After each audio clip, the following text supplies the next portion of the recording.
मंडी समिति के कार्यालय में खड़े होकर अधिकारी सरासर झूठ बोल रहा है, और जबकि वास्तव में वहां पर सभी कब्जे किए हुए हैं।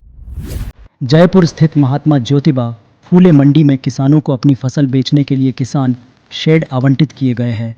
देश की अन्य बड़ी मंडियों में भी यही व्यवस्था लागू है, क्योंकि लगभग सभी मंडियों में आढ़तियों ने किसान शेड पर अतिक्रमण किया हुआ है। ऐसे में शेडों में जगह नहीं मिलने पर किसान खुले में फसल डालने या बेचने पर मजबूर हैं। नियम के अनुसार यह शेड किसानों की सुविधा के लिए बनाए गए हैं, लेकिन कब्जा होने पर किसानों को फसल बेचने के लिए जगह नहीं मिलती। मजबूरी में खुले आसमान के नीचे फसल डालनी या बेचनी पड़ती है। किसानों के हितों में कार्य कर रहे सामाजिक कार्यकर्ता डॉक्टर हरपाल सिंह जटराणा ने इस विषय पर देश की कई मंडियों पर बने किसान शेडों पर हुए अतिक्रमण को हटवाने के लिए दशकों पत्राचार कर रहे हैं, लेकिन किसानों की सुध लेने वाला कोई नज़र नहीं आता।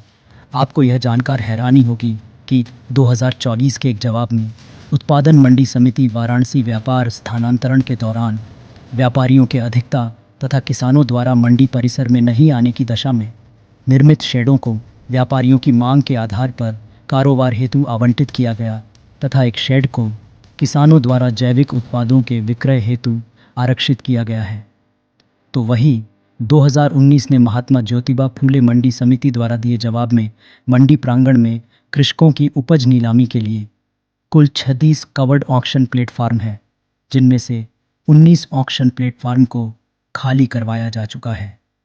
शेष कॉमन ऑक्शन प्लेटफार्मों को खाली करवाए जाने हेतु नोटिस जारी करवाए जा चुके हैं।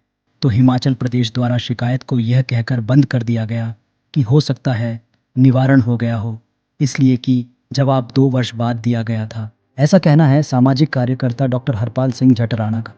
चलिए आपको डॉक्टर हरपाल जटराणा से ही सुनवाते हैं। किसानों की जो है आमदनी का साधन होता है वो उसकी फसल होती है, और फसल का जो बेचने का तरीका होता है, बेचने का स्थान होता है, वो होती है मंडी।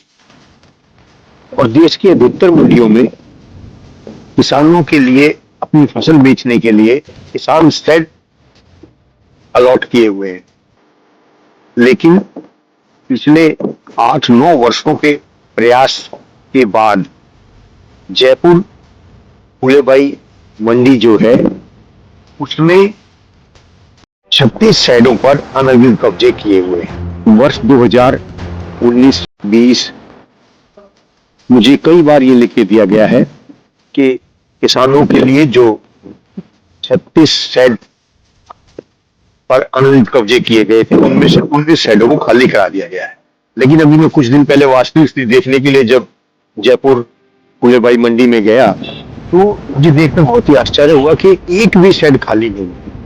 उन शेडों के ऊपर बाकायदा आढ़तियों ने अपने सूचना पट भी लगा रखे हैं और लोहे की ग्रिल भी लगा रखी है। ये देखकर मुझे बहुत ताज्जुब हुआ। मैं वहां के अधिकारियों से भी मिला, वो मेरे सामने ही अधिकारी ये कह रहे हैं कि हमने सभी सूचना पट हटवा रखे हैं और किसी भी शेड पर कोई लोहे की ग्रिल भी नहीं है। मंडी समिति में भी न तो सचिव था न सहायक सचिव था, और कोई दूसरा बहुत महत्वपूर्ण जो अधिकारी मंडी में समिति में होते हैं कोई भी नहीं था। इसके अलावा एक अधिकारी वहां पे मौजूद थे, तो मैंने उनसे पूछा तो उन्होंने कहा कि हमने सारे जो शेड अनधिकृत कब्जे किए हुए थे वो हटवा दिए गए हैं और वहां पर सूचना पट भी नहीं है, लोहे की ग्रिल भी नहीं है। मंडी समिति के कार्यालय में खड़े होकर अधिकारी सरासर झूठ बोल रहा है, और जबकि वास्तव में वहां पर सभी कब्जे किए हुए हैं, लेकिन वहां पर कोई भी अधिकारी जिम्मेदार अधिकारी मौजूद नहीं था और ना ही मेरे साथ कोई चलने के लिए तैयार था जिससे मौका देखा जा सके।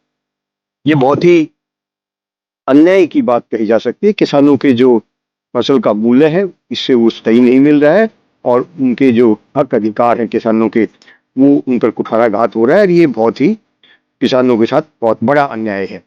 किसान शेड हैं और इनके दूसरी तरफ जो हैं वो आढ़तियों के शेड हैं, लेकिन सभी किसान शेडों पर व्यापारियों ने अभी भी कब्जे किए हुए हैं और अपने बाकायदा लकड़ी से अलग अलग जगह भी चिन्हित की हुई है। ये सभी शेड जो हैं